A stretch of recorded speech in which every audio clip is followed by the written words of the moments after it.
Okay, I'm going to start simple and go quickly. First off, once we're working with the system, we're going to pay attention to the resident, ambient, frequency, and force at every state. Once again, that's the resident, ambient, frequency, and force. So, let's go over this quickly. We start our system with the water pressure coming from up here. It's actually N2. N1 is what they like to call the tomb of the birds. You walk about a couple hundred feet further around the edge of the area. You come to a second opening, walk another couple hundred feet, come to the third one. The second one, supposedly, according to ground penetration radar, has a conduit that comes down this direction, and that may actually be the conduit that's the feeder for this area and that comes over to this pool. However, I really think that comes through what I like to call the gauntlet, the area on this map, which is up here. However, history will show in time exactly what is occurring. But either way, that's at 82 feet. So the water comes into the system at 82 feet. It hits the first structure. When it hits the first structure, it's going to be coming in through here. And all these images, you can get a better image of them at photos.greatgizapyramid.com. I try to hide them from you so you can't zoom on them in high quality and look at them for yourself with your own eyes. 82 feet should be right there. It's actually the bottom corner there, not the upper corner there. And that's going to come important when the system is at its zero state, because with that 82 feet coming across there, actually, if I draw it correctly, if I'm looking at it sideways here, that 82 feet will come right across there, so that when everything's at settled, the air, oxygen, I'm going to be suggesting is at play in the system, will have a way to get through that into the area that we discussed in, I haven't labeled it, so it's hard to, my pressure videos where we talk about the spillway. This image here, which can be found at pressure.greatgizapyramid.com, which is a video by History for Granite, which shows the pictures and layout of that. But it will allow at least an inch or two of gap for the air to go in and start the system flowing. There needs to be at least a 0 point for the waters to start working with. Otherwise, well, I don't think you'd really have a problem, because I think the air would come up, build pressure, and build a bubble and work its way out. But I think they were showing us, well, if you believe in the communication within the system, they were showing us a 0 point. But I think I babbled on enough about that. Let's go to the system really quickly. The water will come into the other room and will settle out. The air will be coming up, fighting into that second room, and actually then back down, coming out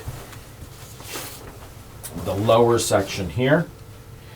Water will be coming in the upper section here, feeding into that back room, which will create a pressure bubble. That pressure bubble will put this zone of the system under pressure, which will be pushing down on the waters within the system, which is what goes down to the lower section, down here. Now, stretching this out, we're going to truncate it because we've got to add the other system, other pieces in there. You have the second room here. Up here you have the part that comes down and up to the grotto, which is at ground level, which we'll call that ground level. This is greatly exaggerated, but let me work on this. Right here, you get the only spot, the only one of the two spots other than there in the grotto, that the primary structure, the Great Giza Pyramid, touches Earth. Everywhere else it doesn't. I'm going to suggest to you this is the cathode, this is the anode. Oxygen is coming out of here, O2.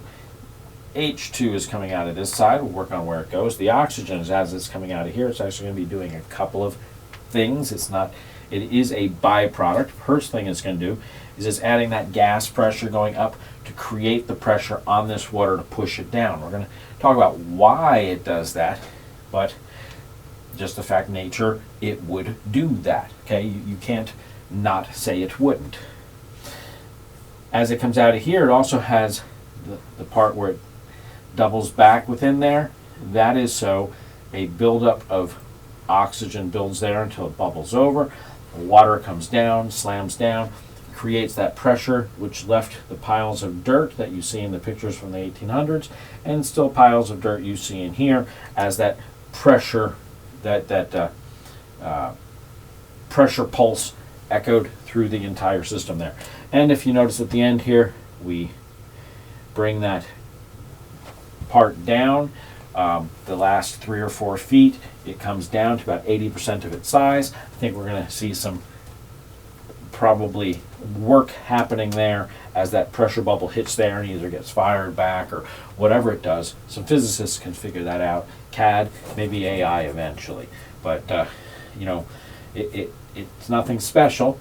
It will happen whether it's, you know, 150 feet underground or right there in front of you in a laboratory.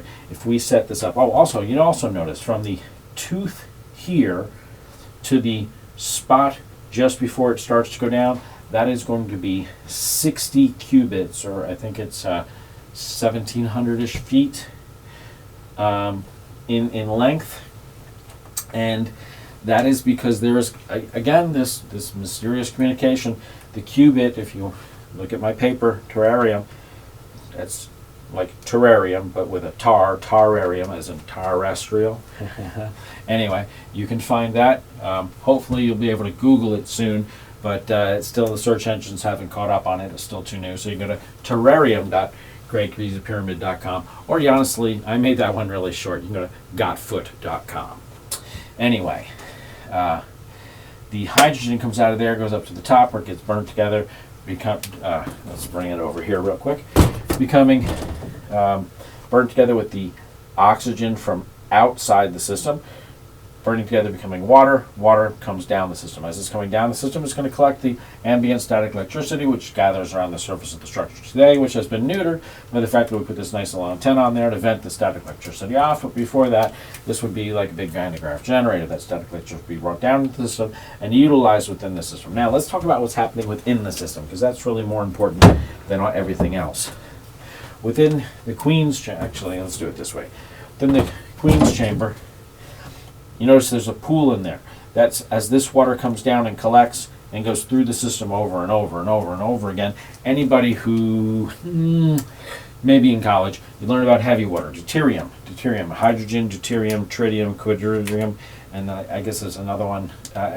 Anyway, those other ones take very special cases. They have half-lives of milliseconds. But anyway, let's, in here, this is designed to maintain what will eventually be becoming more and more saturation of heavy water as the system goes into play. Now, that heavy water actually has a creep function. The whole reason why this whole system is set up in this little trap here is so that the water does not have anywhere it can creep to.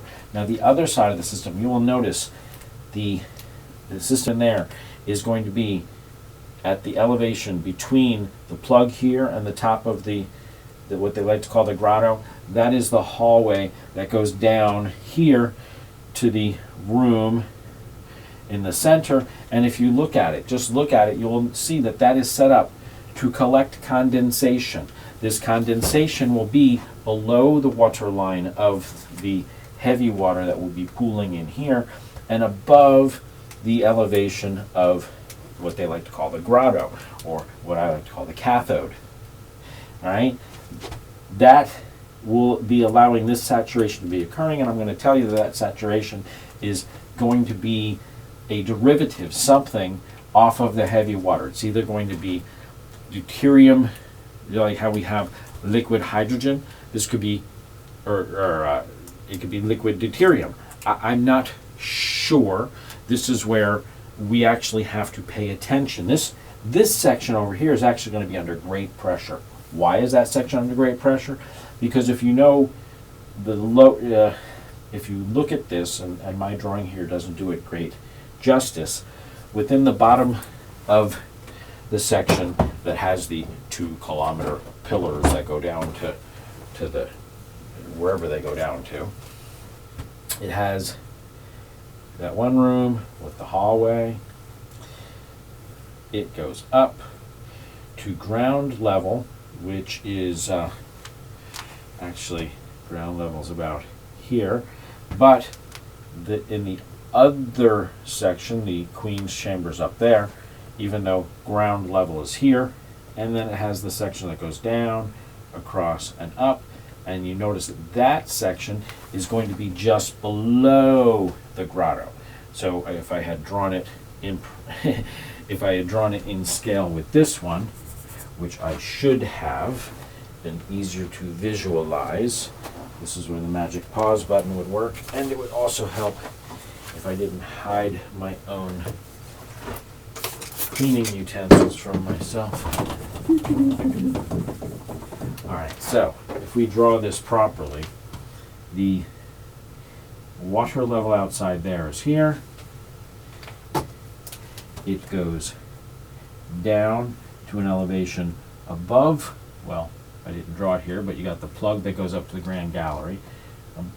Just below the plug, just above the grotto, that's that elevation, comes to the area that I'm going to call the condensation room of the second structure.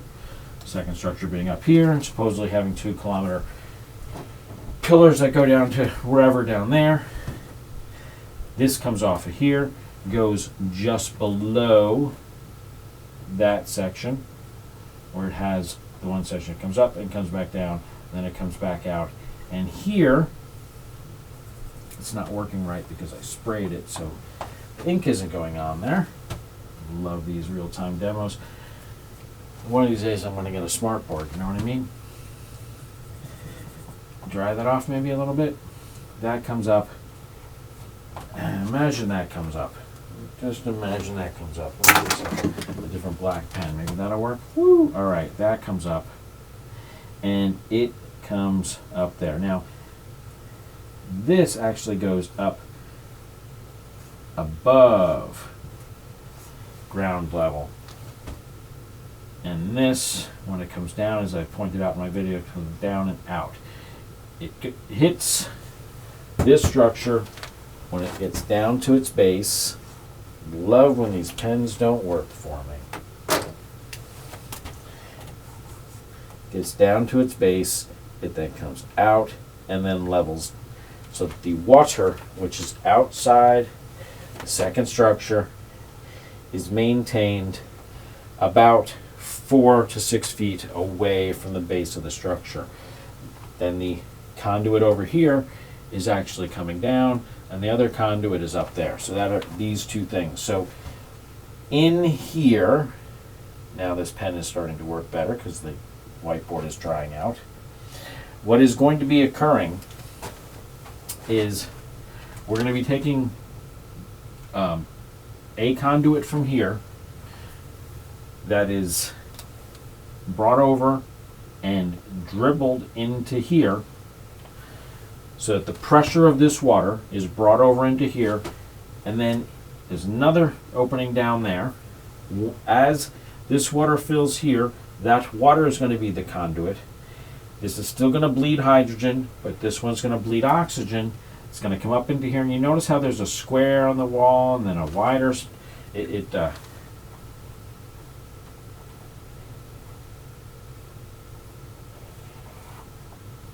Has a shape like that within the structure. I mean, I don't have to even make it up.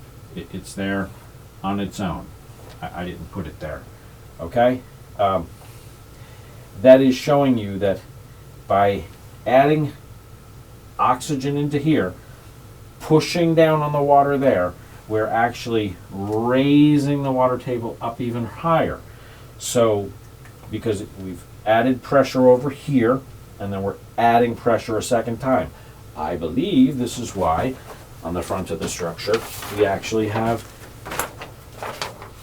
2 layers there, because we're doubling the pressure within the system. But that again could go back to speculation. Either way, the water that is here at 82 feet, its base level is 82 feet. We have brought the water table down put it under pressure, and then pushed it to bring it up. So the water table is actually higher than the water table outside, but the water table outside can't maintain itself because the pool, which is at 65 feet in elevation, immediately spills over and down the whole plateau. It is a ongoing flow that's never ending.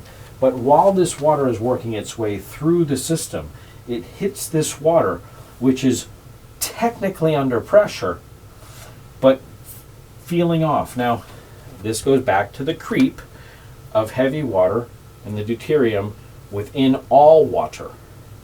And I believe that this situation is set up to trick the heavy water deuterium within the ambient river water that is just flowing through the system. We set up the pressure bubble within the system, and it thinks it can come into the system and condensate because it's under pressure, even though it's below the pressure line. I think this is a very uniquely engineered system. Now, if we take into account these magical 2-kilometer conduits underneath the second pyramid, and the fact that it's the one that is actually shorted with the air, the ambient ether at the higher altitude, we can see how energy is flowing through it while we are putting this water under artificial scenarios with the pressures and tricking it to do work. Now from here, it actually takes the condensation, which is brought down here, and it's actually the condensation which is being then broken. So the heavy water, I believe it's going to be liquid deuterium, water. So liquid deuterium, it's not even going to be water, it's going to be liquid deuterium, and or a compound that we quite don't appreciate yet, is brought down here, and it is actually split. So it may not actually be oxygen that's coming out of here as the system progresses. It may start as oxygen, but it may turn into something else. Nature, the energy is going to flow. The energy is going to flow. If you're electrolyzing something, the energy is going to flow. Eventually, you're going to run. Your solution is going to change as as you electrolyze stuff, but the energy is still going to flow. Reaction is still going to occur. Mother Nature still has hundreds of amps behind her, even though it's at low voltage. If you don't appreciate the beauty of this system and putting it into a classroom scenario, running it through CAD, running it through AI, and getting a true answer for what it does, then I don't know what to tell you. But it ain't a tomb.